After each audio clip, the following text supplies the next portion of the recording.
So Laura, I'm so glad you could join us. And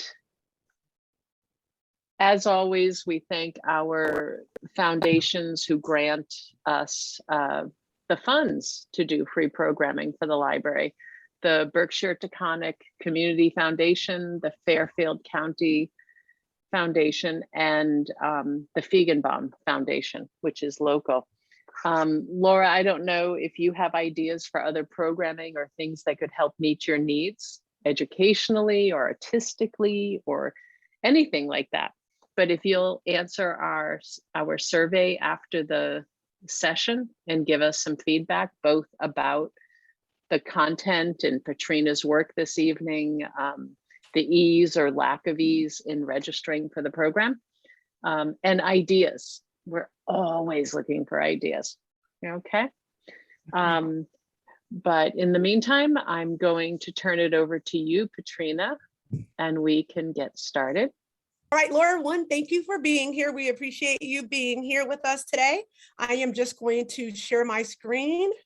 All right, so thank you again so much for being here. Today is session 2 of our 3-part session. We're going to talk about using credit responsibly.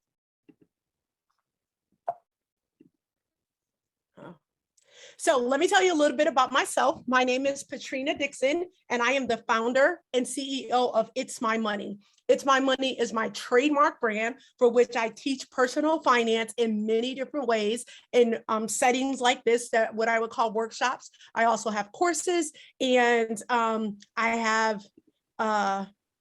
I'm just looking. Oh, thank you, Ellen. I have courses in various different other ways for which I teach it.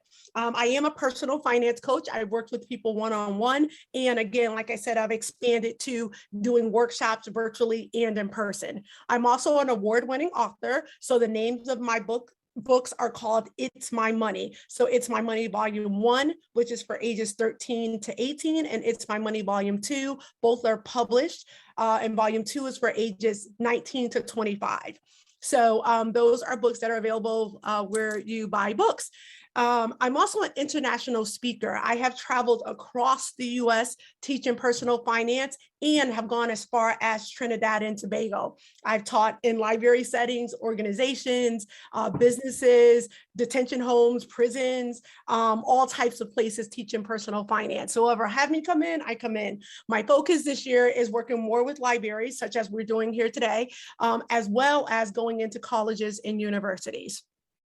I'm also a podcaster because not every person has the opportunity to be in a room like this. So if they want to still try to get information regarding finances for free, they can listen into podcasts wherever they listen into podcasts or on YouTube. 2 of my favorite jobs are being a wife and a mom. They are my whys, and they're also my huge supporters. So that's who I am in a nutshell. I do live in Connecticut, so I'm not too far away from Massachusetts. You guys are a little bit further out than where I border, because I border the Springfield, Mass area. But yeah, that's where I'm physically located. So that's me, and I'm going to take you through the next hour talking about using credit responsibly. So our topics in using credit responsibly is, what is credit? So sometimes people say, well, why do you put that on the page? It's a reminder, and you'll see why I have that on a page. Then we're going to go through credit reports and what that means, and then the difference between the FICO and Vantage credit score, how to calculate your credit score, and then some ways to increase your credit score. Throughout the majority of these pages, at the bottom, you'll see my website. I would love for you to go on my website and subscribe to my newsletter. My newsletter is produced every Thursday, and it provides helpful financial information as well as tips and things like that. And it comes out every Thursday. So I know Ellen has put the website in the chat as well, but it'll be along the bottom of a lot of these pages as well. So let's just jump right in. What is credit? That's sometimes people don't quickly or fully understand what it is. It is the ability for you to obtain, and this is something I pulled offline, these are not my full words, the ability for you to obtain goods and services. Now here's the key word: before payment. And whoever gives you those goods or service are trusting that you are going to pay in the future based on the way that you've agreed. So when you go buy a car, unless you pay for the car in cash, you are usually driving off without paying the full retail price of the car, buying a home without paying the full retail price of the car. If you have a Macy's credit card, you can go into Macy's and buy a sweater and some boots, but you're using your credit card to pay for it with the promise to Macy's, you're going to pay it back either in small monthly installments or paying that full amount when you get the bill. So you are getting goods and services before payment. So it's really important for these companies that offer you goods and services before payment that you are credit worthy to be able to walk away with stuff and pay them later. So we're going to talk about what makes you credit worthy.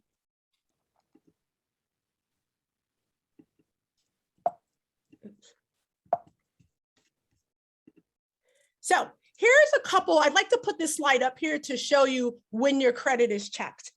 Because sometimes people don't realize this. They just think when you go buy a house, a car, or a credit card. Yes, those are the times that your credit is checked. But there are other times that your credit is checked as well, which is why it's important for you to understand that. So therefore that you're using and maintaining your credit wisely so that you don't pay more for services than you need to. The one that shocks people on this list without reading everything, so house, car, apartment, loan, those are about the ones that people understand, they understand that completely. But if you are currently working for an employer and you may apply for, let's say, a higher level job, sometimes people are declined because of credit scores. So you may be applying for a job where you're representing the company at a higher level. You may need a credit card that goes along with that so that you can do things for the company. If you're not credit worthy, you may not get that higher level job for that reason. Now, that doesn't apply to every company, but it is used for some companies depending on roles. The other thing is car insurance. Like that one is a big surprise to a lot of people as well. So if you think of, if you're planning for a car, you're planning for car insurance, your car insurance, the people that give you car insurance, they are now taking into consideration the credit score that you have. The reason why all of these on the list, getting an apartment, buying a house, car, loan, car insurance, employers, and debt collections, your credit score to them is a testament of your character. You have gotten a good or service and said you will pay it back. Did you or not? Because that's what the credit score and the credit report really reflects.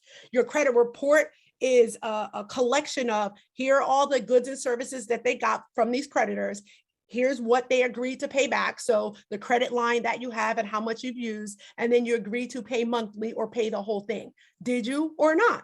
And based on that, you get assessed a score. And we're going to talk about that a little bit more. Sorry. Yeah, no problem.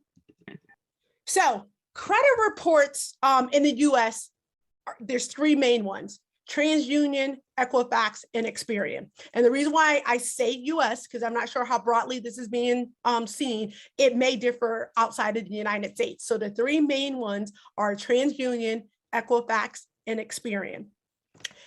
Regardless if you like them or not, regardless if you want to or not, you have no control over the data that is sent to these three bureaus to determine your credit worthiness.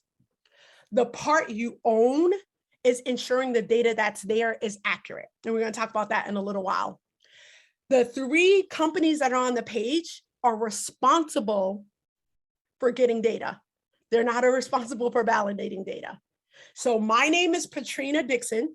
Before it was Dixon, it was Patrina Kelly. That's who I've either been Patrina Kelly or Patrina Dixon. I've never been Patricia anybody. So oftentimes on my credit report, it's Patricia Dixon, Dickkson. Why? Maybe it's the enunciation that I say when I'm talking to people. Maybe that's what they want to hear. But I oftentimes get always known as Patricia. I'm never known as Patricia. So the reason why I share that with you is I have to look at my credit report on a regular basis to ensure that Patricia is not there. It keeps coming back because somebody keeps reporting it in that way. So there's nothing I can do with TransUnion, Equifax, or Experian about them getting it, because they're getting it and just placing it on my report. I have to look at that report and then tell them, each of them independently, because there are 3 different companies, if my name is incorrect on all of them, I have to correct it on all of them, not just one. So your credit, you are responsible for the accuracy. That's why I'm glad you're at this session, because I'm going to share with you how you ensure that that is done. So any questions, Laura? The way that we've been doing this with smaller sessions, you can just take your phone off mute and ask it, or you can put it in the chat and Ellen will, or Jody will read it out to me. So there are 2 different FICO scores. Your FICO credit score. So one, you have the credit bureaus getting information. They're saying Patrina got a credit card at Macy's. They gave her a $1,000 limit. Patrina has used $1,000 and so she's maxed the card out. Or Patrina got a $1,000 credit limit. She used $200. She has to pay $10 a month and she's paying $10 a month like she agreed to. It's saying Patrina bought a car. The car cost $30,000. Patrina has a payment of $400 and she's paying it every month. She was late one time. They get the information on every credit and loan situation where your credit has been checked. That information gets reported to the bureaus. Now, some creditors report to all bureaus, some do not. Some report to 1 or report to 2 and not all 3. That's why it's important that you check all 3. So that data, Macy's, car loan, paid on time or not, maxed out, owe us money, all of that information gets, it goes through like their algorithm and it comes up with a score. Similarly to like when you're in school and you have various different grades, you can take a quiz, take a test, and then you come out with an average score based on the results of all of those things. So if you did good on one line and you didn't do good on another and you did good on another, it will tell you what your collective score is. So that's what your FICO credit score is. There are ranges for the various different levels. So as you see here, excellent, 720 to 850, 850 being the highest. Good, 690 to 719, fair, 630 to 689, and low is 629 and below. Most people, so I do want one of you to come off or drop in the chat. Where do you think most people in the United States land? Where do they hover? I'm going to guess fair. Hey, Laura, if I was in the room with you, I'll come over and hit you 5. That's where a lot of people lie. In the fair, in the fair. So, oops. Oh man, I need to go back. Okay, so fair is what it is, fair. Could that mean, could you get a credit card? Absolutely. Does that mean you're going to get it at the best rate? Absolutely not. And what I mean by rate is, so if you, any of you have credit on here, you probably noticed, got a loan, got a house, got a car or anything like that. You, let's just say the car is $30,000. Or the credit limit is a $500 or $1,000 on a credit card. They then tell you what your interest rate is on that. That is a reflection of your score. Your interest rate could be 29%, which means your credit score is bad because it means you're paying 29% over any balance that you have on the credit card. As opposed to somebody with an excellent credit score, they may have 0 interest or 1%, 2%, 5%, something extremely low. And I'm going to show you a side-by-side example of a good and bad credit score. So that's why using credit responsibly is really important. And we wanted to share with you how you can do that. Okay. Can you also talk to us about how we approach the credit card company to ask them to adjust our rate? Oh, absolutely. So I can answer that now because that is not covered later. It's simply the call. Call the credit card company. Now, when you do this, you have to be in good standing. So like you've had the card for some time, you demonstrated some good credit card payments. Some credit card companies will do it just based on their own history. Others may say, well, let me pull a recent credit report because maybe at the time your credit score wasn't great and you've done some positive things. And now it's an opportunity for you to reap the benefit of that by having a lower interest rate. So you simply call that credit card company. I was interested in you reevaluating my interest rate and then see if they make that happen. Sometimes when you say, well, I'm thinking about if, let's just say that this is a credit card, this is Macy's. I'm thinking about leaving Macy's and go to Nordstrom, whatever the other store is for you to go to. Nobody wants to lose a credit line. So sometimes if you share things like that, you can go right into, my credit score has increased by X points and have them take a look at it. So again, some stores may look at just the history within them, so they will not need to pull your credit report. Some may say, okay, do you mind if we check your credit report? You have to give them approval. They can't just go and check it because that does have an impact to your credit score softly, but in very temporarily, but it does have an impact. So they will ask you if you're okay with that happening. And if you feel confident that your score should afford you the opportunity for a lower one, then certainly go in and do it, because ultimately it will save you money if you're paying less interest. And this is true of the big ones like Visa and MasterCard. Oh gosh, yeah. Of anybody where your credit score, your credit interest rate is not desirable, and you have made strides to be more favorable credit worthy wise, absolutely. Yeah, as far as I know, it's still good. It used to be really good. I just haven't checked it in years. So I don't know. Don't tell me that. I don't want to hear that. No. I don't want to hear that. I'm going to talk to you why that's important. Well, I just gave you an example. Whatever it was may not be what it is today, right? So I'm not even talking about the number. I'm talking about the data on there. So even if you're excellent at 720, you could be at 850, but because you're not monitoring it, there could be things that happen that are not correct on there, and you need to clean that up. Since COVID, I do have the link, I'll show that later, annualcreditreports.com. So Ellen, if you can drop that in there, annualcreditreports.com, you can get a free credit report every month from each credit bureau, which is really important because you can't pull one and expect that is the same information across all three. So they started that with COVID. That may end. Even if it ends where you're able to get it every month, you can at least get it once a year free. So it's really important that you check that. Now, even if they have all your creditors on there correctly, make sure your address is correct. Make sure your spelling of your name is correct. Okay, you want to make sure that you check all of those and it's truly reflective of who you are, because future creditors, or if you're going to check to have your interest rate evaluated, they're going to look at what's there. They don't know what's wrong and what's not. So it's important that you do that at a bare minimum, do it once a year. Thank you. Okay. You're welcome. This is another important factor: Vantage versus FICO credit scores. The reason why this is important, because a lot of people nowadays use use credit apps. And I want you to understand, when you are using them, that there is a difference between them that use the credit apps that use Vantage versus your FICO credit score. Now, Credit Sesame, Credit Karma, though all of those use Vantage credit score. Now, it's not a wrong credit score, it's a different credit methodology. Okay?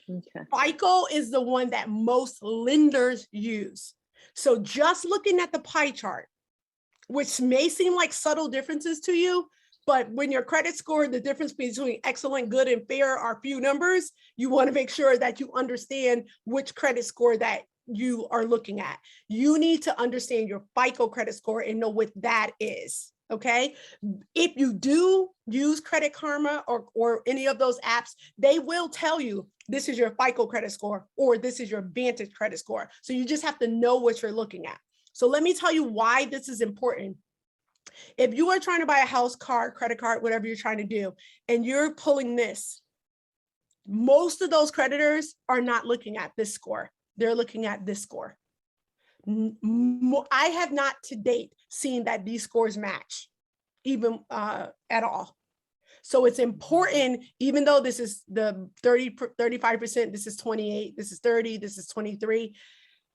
Again, these subtle differences make a difference, and especially depending on your credit usage. So let me see how I can bring this down a little bit.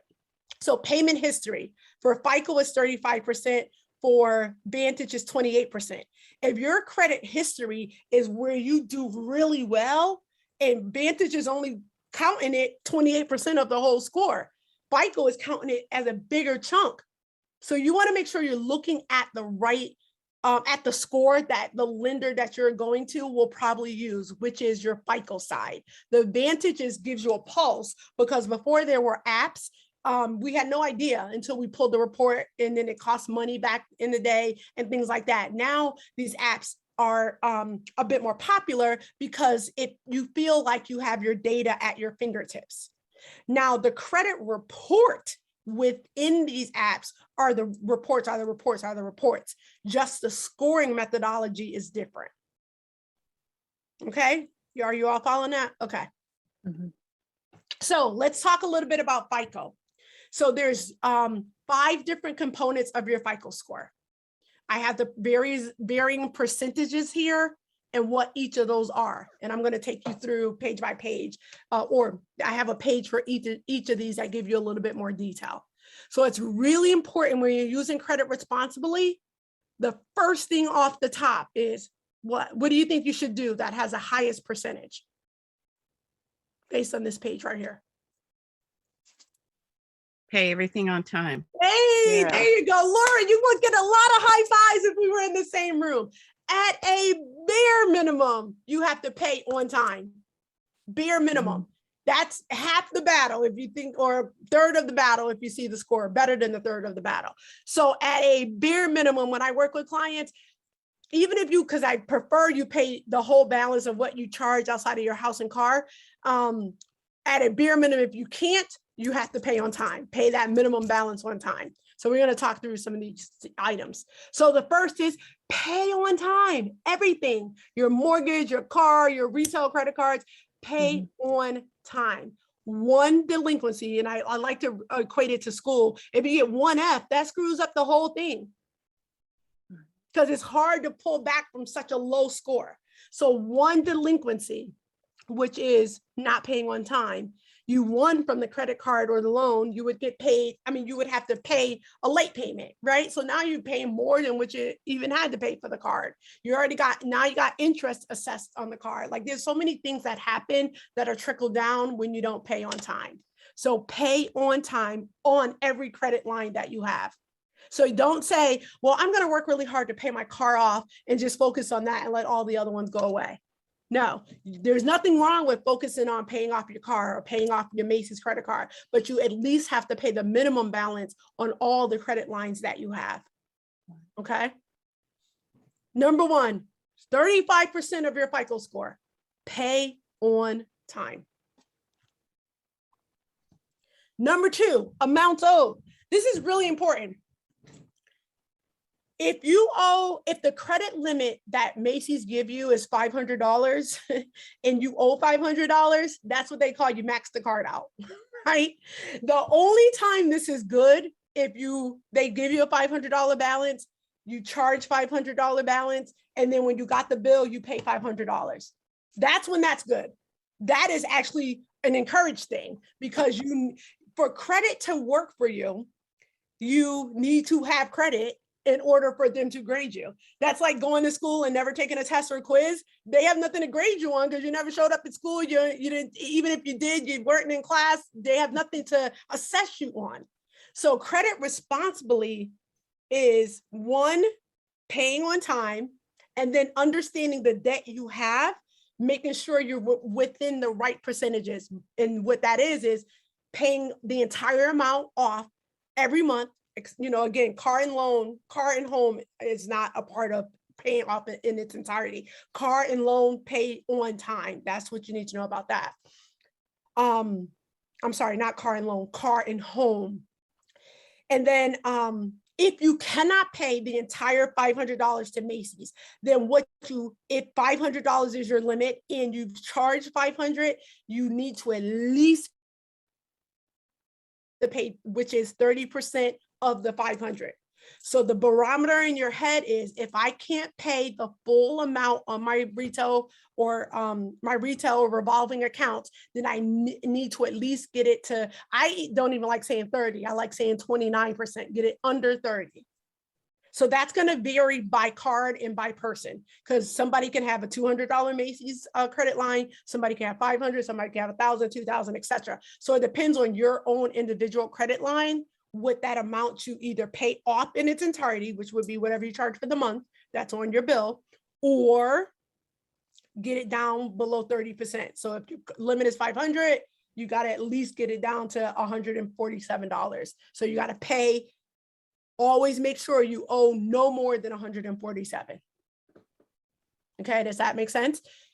I do not encourage no use of credit cards. If you have a credit card, you have to use your credit card within a 90-day period.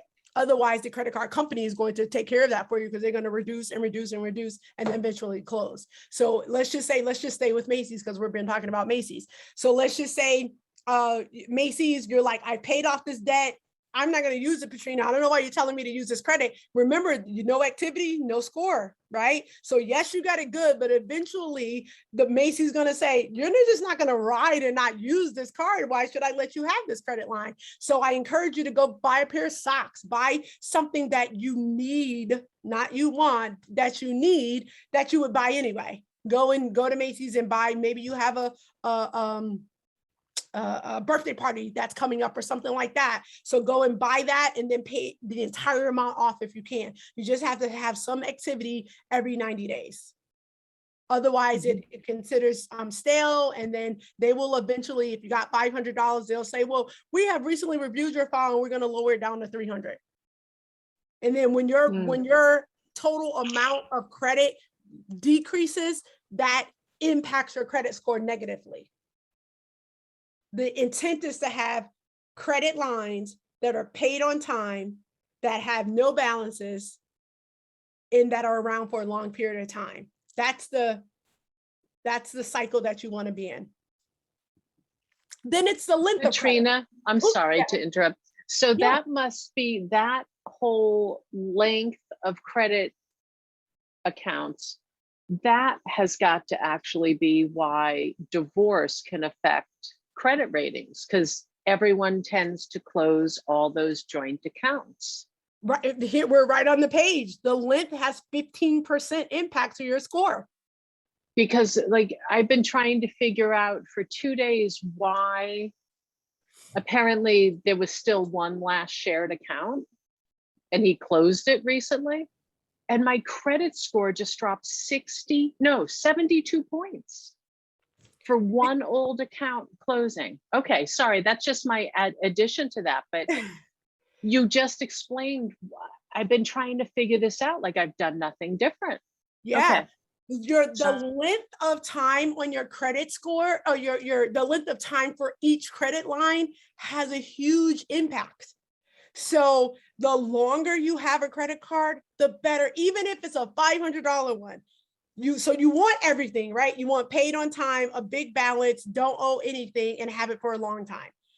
Each of those components I'm giving you the actual percentage. You can Google this. This isn't like, Patrina information. This is widespread information. No, I'm sharing this because if you take heed to what is out there about the score per credit line, you could, and I'll show this on the next slide. I'm going to save and wait till I get to that slide to tell you this comment that I want to make. I'm going to do myself and reserve it yet. But the length of time is really important, because the longer you have that credit line on paper, you look like you're not this one flyby person, open a card and close it. You're not this just open it and charge it all up and never pay these people back and they have to write it off.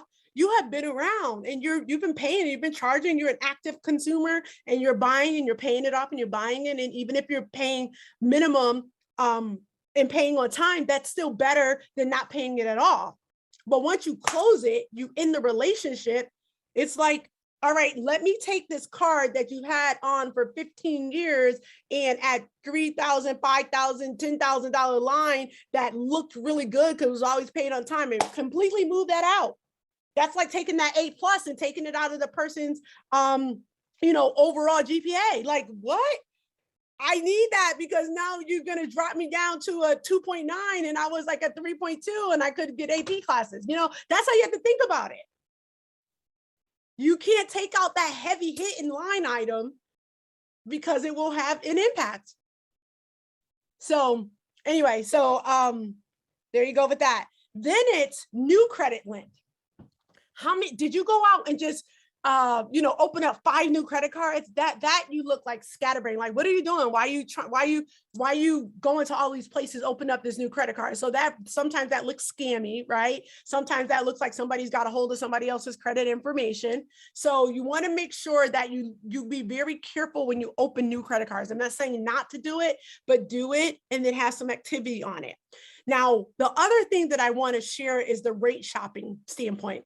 When you're looking for a car or a home, the expectation is your credit score is going to be ran a few times in those situations. So people want to make sure that they're getting the right rate for a home or a car. So that is an expectation that is going to happen. And don't quote me on this, but I believe it's 5 to 7 days. And what 5 to 7 days I'm talking about is if you're out trying to buy a car, think about the car you want to buy and the places that you're going to, and do all of that within 5 to 7 days. Don't look for a car one place, go to this place this week, 3 weeks later, go to another place, and 3 weeks later, go to another place. You want to hit all of those car places within that period of time, because the system will say, oh, she was trying to find the best deal for this car. A car she was trying to buy, or he trying to buy.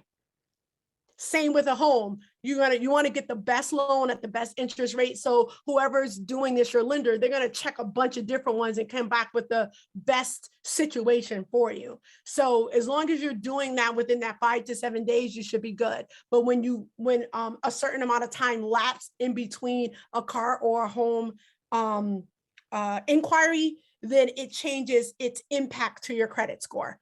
Both of them would eventually fall off, but inquiries is something that, what I call hit your credit report, but eventually will come off. It just, depending on the type of inquiry, will determine how long it stays on. But if you're at an 850, if you get a hit for a few points, oh well. But if you're at a 630 and you get hit for a few points, that makes a difference because it changes you in a different category.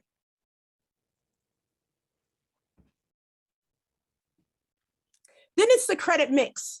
Right? So if you have a home and a car, 2 credit cards, maybe a gas card or something like that, you look like you got a good mix. So it's like, this person is responsible. They are, probably, own a home, they drive a car, they live in a neighborhood, whatever. Okay. So this, again, you got to think about, this is not somebody looking at Patrina and having a conversation with Patrina. This is somebody looking at you on a piece of paper on information that's sent to them. You have to, this mix will show, this is a citizen that is, doing some interesting things, and they're not just like somebody that just newly hit the scene and trying to get all these credit cards and used up all this money and haven't paid anybody back. You got some things going on. People are extending credit to you. They think you on paper are credit worthy, and these are all good things. These are good things that you have of varying and different things going on. I don't know why I keep using, maybe because I was just at I was at UConn speaking last week, and I keep using college references, but just think about the classes. We always tell our students, or those of us that have students that have gone through, you want to make sure that you have extracurricular activity, and you want to have something in the arts or something like that, or have a sport. You want those mix of things so that it's not just your home and car, or it's not just that you just have a bunch of store credit cards. The more of the mix, the better it is for you. So now that you understand the 5 components of your FICO credit score, and how the weight it has on your overall credit, hopefully you'll begin to use credit a bit more responsibly. So please note that those percentages are by credit line. It's not like I got 5 credit lines and I only pay 1 good, and it's going to I'm going to use that pie chart just for that one. That pie chart is for all the credit lines that you have. Okay. So now let me quickly show you this example. I always have to be mindful of time. Is it Laura? Laura, you don't know me. The other ladies know me. I can talk about this every day, all day. So I always have to look at the clock to make sure that I'm mindful of being respectful of your time. But I want to make sure that I hit this slide. And this will give you, hopefully, somewhat of a visual of the difference between good and bad credit. So we're going to use Patrina and Jody, just because I know Jody's name. And I'm going to use me as having good credit, because I just said my name first. And we're going to have Jody as having bad credit. Jody and I work at the same company, and Jody and I are going to get the same car, same color, same aux, same, little things that they have, the screens, the back camera, the exact same color, exact same rims, exact same car. We walk into the same dealership. I'm on one side, Jody's on the other. We don't know each other from Adam. And the purchase price on the sticker on the car is $15,000, right? I got the car at 4% interest. Jody is paying 19% interest on the exact same car, same year and everything. My payment is $443. Hers is $550.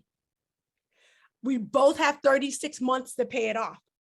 My estimated interest for the life of my loan for the car is $943, landing me at $15,943 for my car, not including taxes.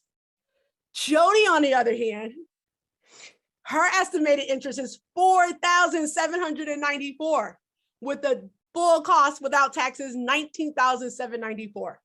So Jody and I walk out, we drive away, we see each other in the parking lot, like, oh my God, I just bought the same car. Jody doesn't know what I'm paying for it. I don't know what she's paying for it. The car people know. They've just sold two different people with two different credit situations, the same car at different rates. Now, is Jody happy? Absolutely, because Jody knew she had bad credit. She just wanted a car.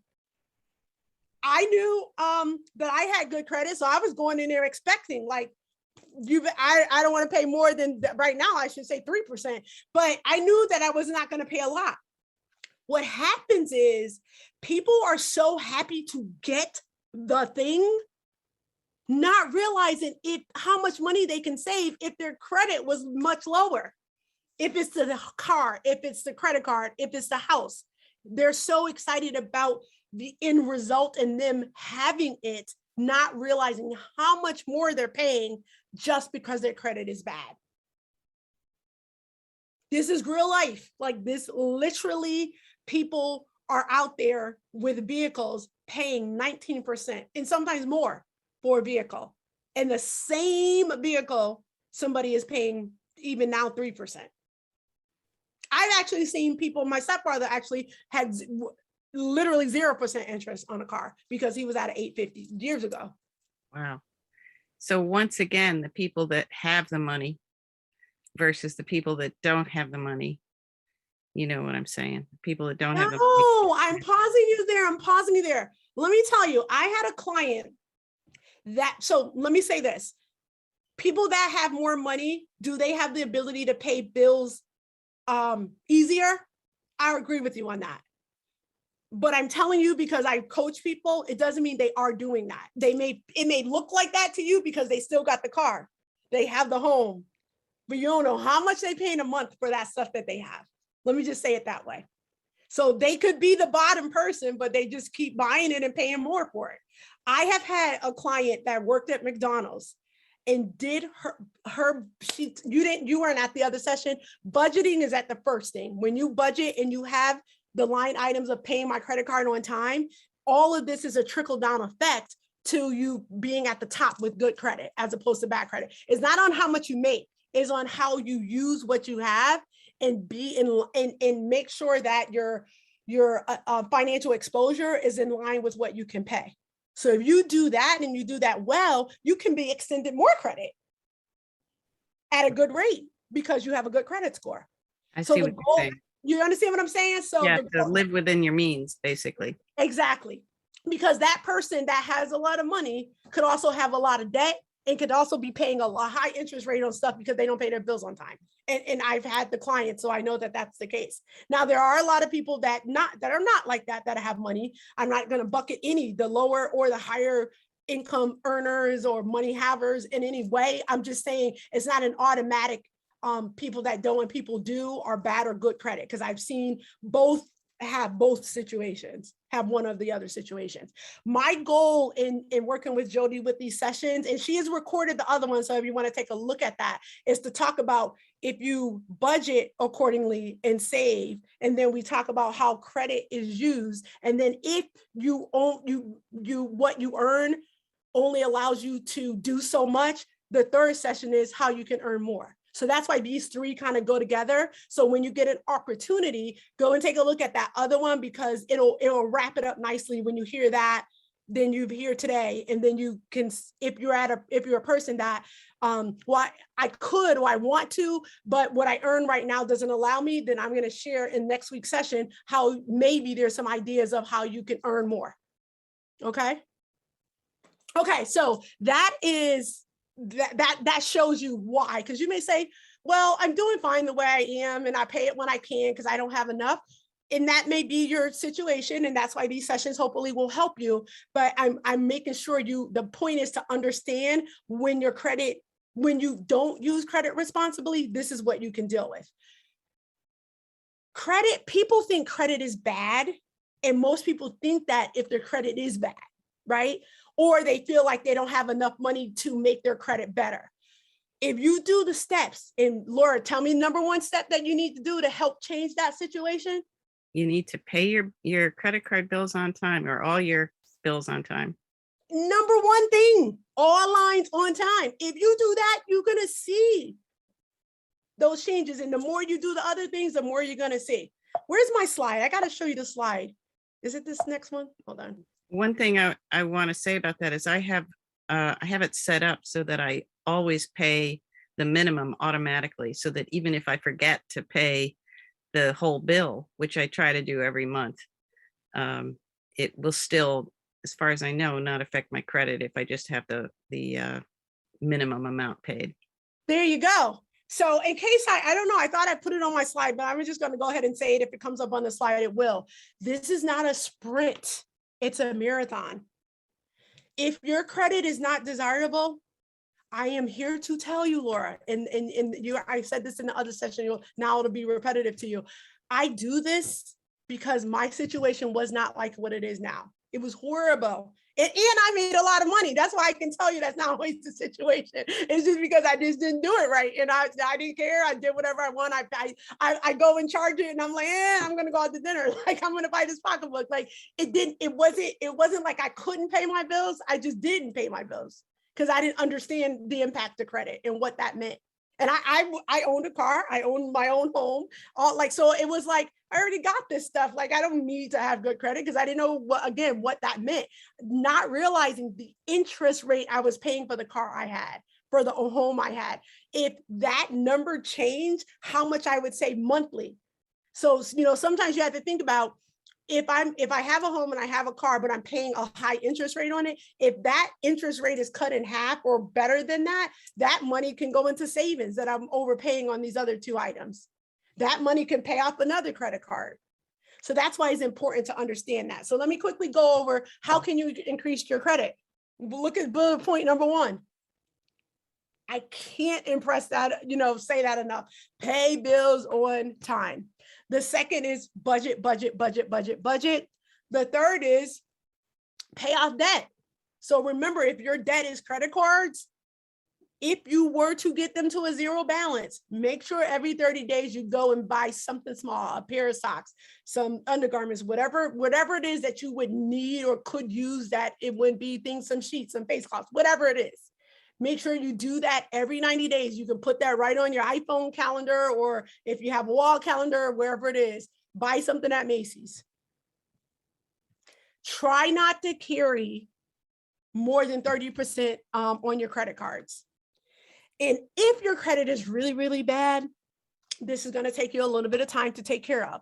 Another thing you can do to help increase your credit score, if that's a goal, to get a secured credit card. A secured credit card is where companies will allow you to send money to secure a line of credit. So let's just call it $200, because most require at least that, $200. And they will send you a credit card that has a credit limit of $200. Now, your credit, that $200 is not like for you to use the $50 credit and they're going to draw down from the $200. It's just to secure you having a line of credit with them. So you spend $50, you have to pay $50 or you have to pay $10, whatever the statement says you have to pay. So you use it like a regular credit card. A card doesn't say secure. You know it's secure. The company knows it's secure, but this is a way you can try to build credit having a fresh card with your money secured behind it, and you do all of those other things while you're trying to dig out the whole of the others. So you have to do them both simultaneously, but this will have a good guide for you on the credit report because it's a new card. You have secured it with your money. It doesn't say that on there, remember that. But the reason for that is that credit card company saying you're somewhat of a risk because you got a bad credit score. We're going to give you this credit card based on whatever amount of money you gave us. And in case you don't pay me back, I'm good because I already got your money. But your goal is to increase your credit score. So your goal is not to have them use your money. Your goal is to continue paying them. And then what happens is after a certain period of time, and it varies by secured credit card holder, they then will give you your money. So some will do it to your credit card where it's just regular, and some will just pay you back the money when you close the card. Well, some do it when you close it. So you just have to look at the fine language on the secured credit card that you try. Different credit card companies have secured credit cards. You want to do one that does not check your current credit score, because the whole reason why you need it is because your credit score isn't good. If you're interested in that, I do have an option on my website. If you go to my website to the resources tab, you can find that information here if you're interested. Another way to help increase your credit score, oftentimes this is used for kids that are in college, or a spouse that or two partners coming together and one score is not as good as the other. Sometimes what people do will put in someone as an authorized user on their credit card.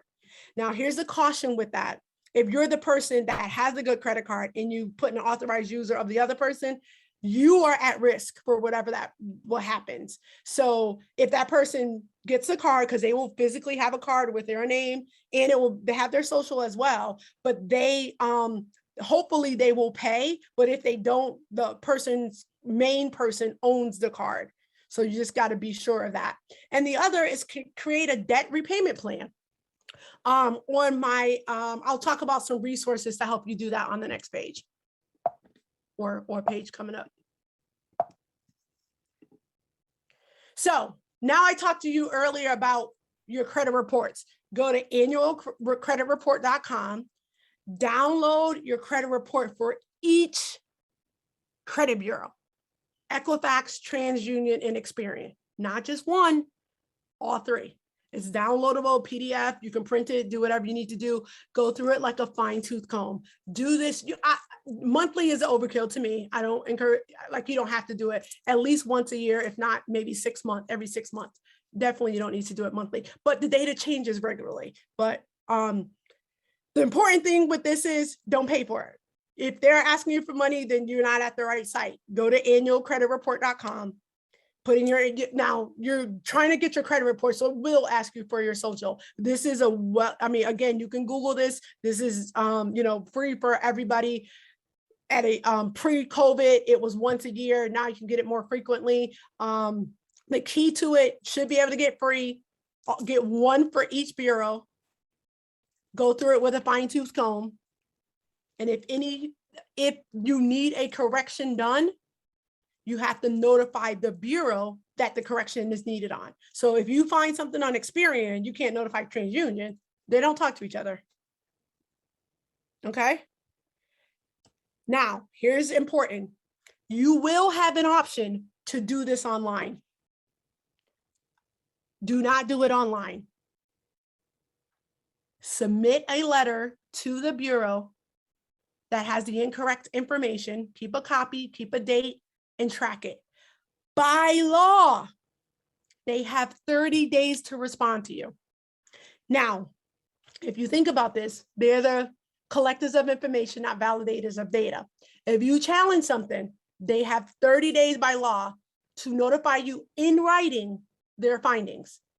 If you are challenging something that was 5 years ago or whatever, they're not going to take the time to look into something 5 years ago, unless it's like $100,000 worth of debt. Maybe that's different. So by law, they have to send you the status. and give you an updated report if there's a need for an updated report. So you're going to get one of two things. You're going to get, well, one, you're going to get a status saying, this is what we found. And they're either going to say, here's an updated report because it has been removed, or no, our findings say you really owe this, or our findings say your name is Patricia, is all over the place everywhere. Whatever it is that you're challenging, they're going to tell you the answer in your favor or not and give you an explanation, but they have to do it within 30 days. Okay, so in writing,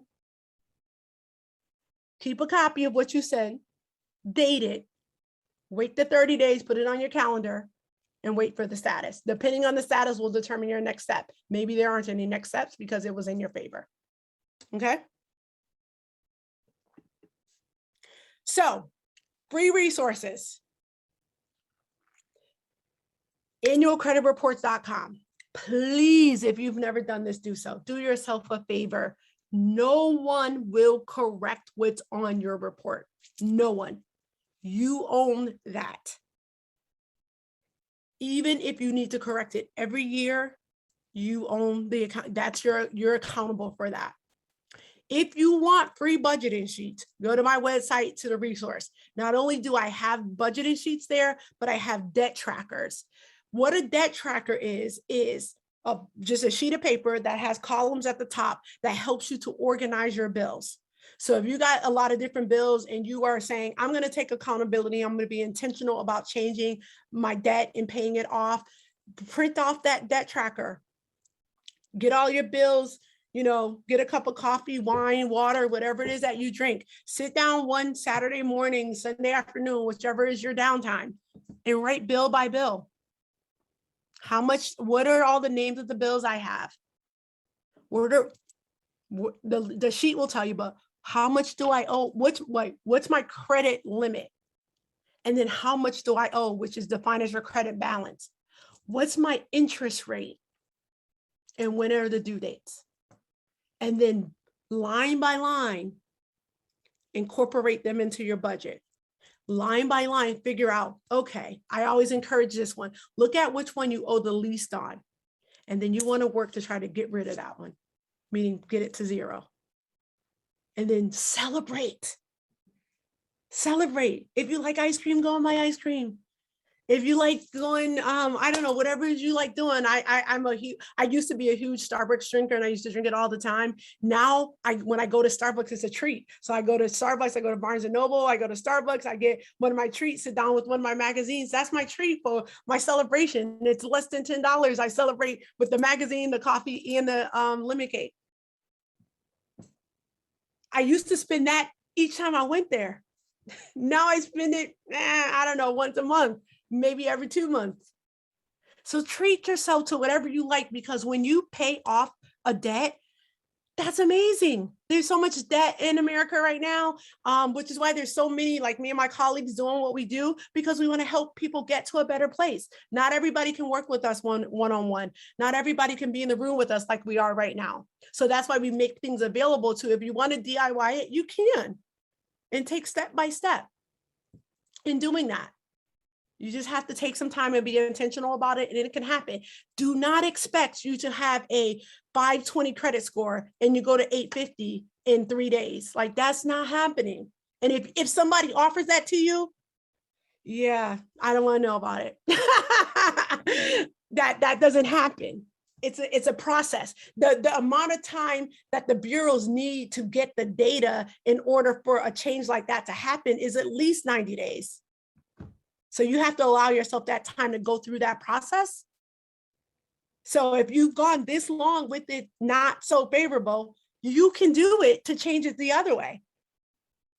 Just put the time, take heed to some of the stuff that have been shared in the free resources that are available to you. Now, this is just talks about some apps, because I know we're at time. If you're using them, great. If you're not, don't have to. Make sure you at least go to annualcreditreport.com. I'm huge on quotes. This one says, when you know better, you do better. As simple as that. Hopefully now, if you didn't know anything that I shared with you today, you walk away with, okay, now I at least know. Now, if you're going to do it, it's a different thing. But usually people don't take action because they aren't aware. But hopefully this session have allowed you to now know better to give you opportunity to do better. Oh, here it is. It's a marathon, not a sprint. So this is just a couple of screenshots showing you a person going from 580 to 693. They worked with me and they just talked about the results that they shown getting there. And then this person did the same thing where they went from a 608 to a 649. And then they talked about how they got there. And let me tell you, both of these clients, I remember both of these clients well. Once they got to the higher number, and you'll find this, if you know your due date is on the 10th and you're like paying that baby on the 9th, like you are not going to be late because you know what it was when you were at the other number, and you know the feeling and the opportunity that opens up when you get to the larger number. So I remember a person, this guy and it was my client. One of these is a guy who was, we met on a biweekly basis. He was on a 90-day program, and our meeting wasn't until that Friday. The due date for his bill was that Thursday. And I remember Patrina, can you give me a call? Patrina, can you give me a call? But I was on a session like this. So finally I'm like, okay, is it okay to call? Because it was a bit later in the evening. He said, yes. He was like, I just want to let you know I pay my bill because I didn't want it to be late in case I forgot tomorrow. I'm like, okay, that's great. I'm like, now we're coming to an end because you don't need me anymore. You were accountable, because he did not want to go back to where he was. Like he literally was paying, $347, I think it was, a month in overdraft fees, because this is his words to me. The bank is doing me a favor by paying for these checks because he didn't have enough to cover him. So he was getting paid $35, I think it was $37 or whatever it was for each check that he was, that was insufficient, and they would just take it out once he had that direct deposit. So now he has no more bank fees. He's gotten his stuff on the other side. So I just wanted to share, like, it really happens, but you have to know that it will not happen quickly, and you have to go through the process. So that's our session for today. We do have one more. The last one is next week, Tuesday on March 8th. It's on side hustles and entrepreneurship. The goal is, first session showing you how to budget and save. Second, this one is how to use credit responsibly. And then the third is, if whatever you're doing right now to get an income only allowing you to go so far, here we're going to share a couple ways of maybe you can consider to get more to help you to save more or to pay off debt, if that's your interest. And then lastly, check me out. If you're on any social, I would love for you to follow me. It's my money _. My podcast, if you're into that, is The Money Exchange. And I also have a Facebook group that's called the It's My Money Squad. And with that, I'll stop sharing so I can come and be within the room, if you will. Patrina, one quick question. Well, I have a billion questions, but I'll ask one. I find each of my credit cards, like one's a Visa, one's an Amex, offer free credit reports. Are those as valid as going to while you were talking, I went and logged into the credit report site you said to. And so I have that already. It was instantaneous, everyone. Wow. It is so fast. It's kind of freaky. So I will, it's there, but I'll have to look through it, Okay. I was just curious to give feedback of how fast does this take? You just plug it all in and it's fast. It's very fast. Relative to your question regarding credit reports, the thing that I'll tell you with that, in these credit card companies will tell you this, you have to make sure, you have to check to see if it's from a score perspective, if that's what they're giving you. Is it a Vantage, right, or if it's FICO? From a report standpoint, the report is a report. No, none of the reports are different. It's how the data on the report is calculated. So the methodology of Vantage is different than the methodology of FICO. So anywhere you get the report, either paid from a credit company or from annual credit report, the data is the same. It's how the scores is what's different. So if your credit card company allows for you to look at the report, it probably will not be as detailed as what you get from annualcreditreport.com, but the data is the data. Whoever you owe, it will show across it. Now, the other thing, as I said earlier, experience report is experience report. TransUnions is TransUnions, and Mhm. Equifax is Equifax. So if, let's just say Visa or Discover, whomever you have, if they're showing you a report, the other thing that they will show you is this is your Experian report. They will tell you which bureau they are displaying for you or giving you access to. So know that will only be one. Most credit card companies will show you one or two. They will not show all three. And it's business, right? So who they have a relationship with is really what it comes down to. Totally.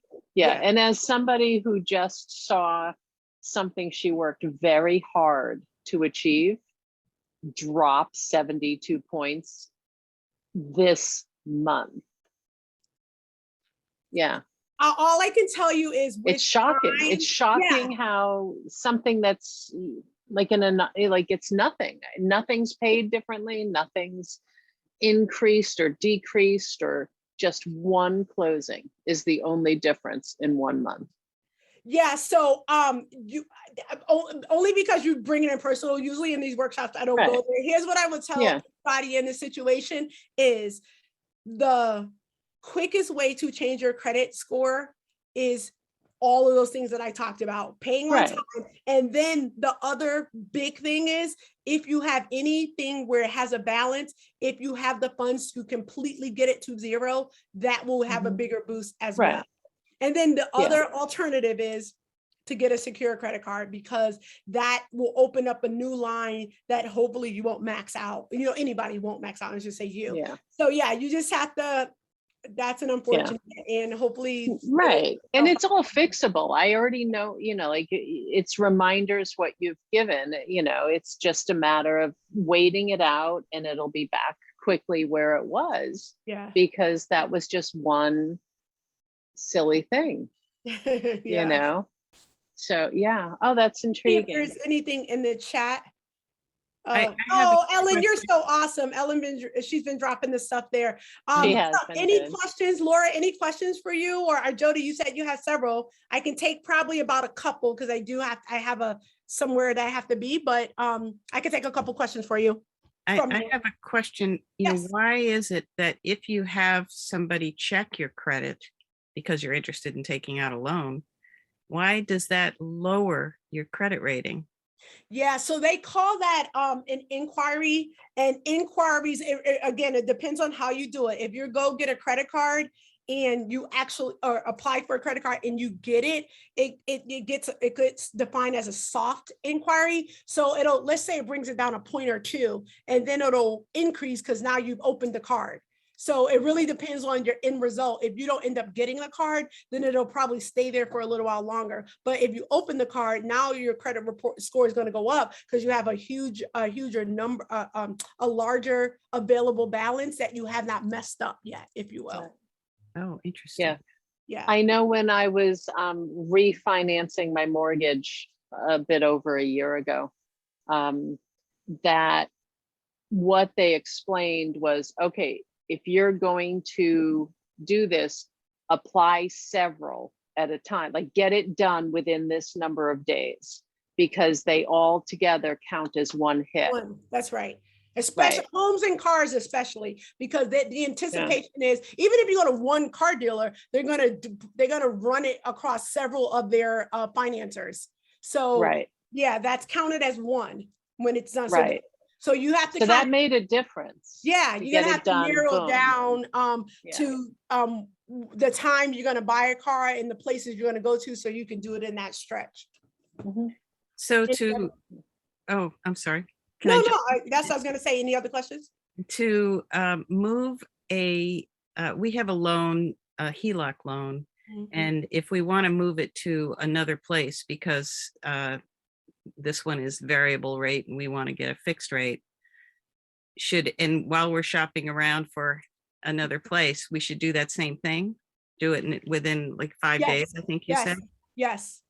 Because that type of loan is considered in the bucket where a home and a home loan and a car loan is. Yes. Okay. So that not only should we be doing the shopping within that 5 days, but also select the one that we're going to use? Yes, yes, Okay. yes, yes, yes. Because if you do that shopping, right, and none of them materializes into a line, then you got, although you may have one inquiry, the inquiries are, what happened that because then it looks like, okay, why didn't she get this loan? Is there a risk that we don't know about? So it's all about, then it becomes a longer waiting for you for that to like kind of pan itself back out. Yeah. Yes. Yes. I'm glad you asked that. Yes. Yes. And yes. Yep. Thank you for all the info, Patrina. Laura, do you have any other questions? No, Yep. that's it for now. Thank you. Okay. This is so great, Yeah. Patrina. Thank you very much. Very Oh, helpful. you're so welcome. I'm so glad that you came. And all right, Wonderful. Thank you, all. I everybody. appreciate it. Thank Have you. a great evening. Bye-bye. Have a good one, Bye. Patrina. Good night.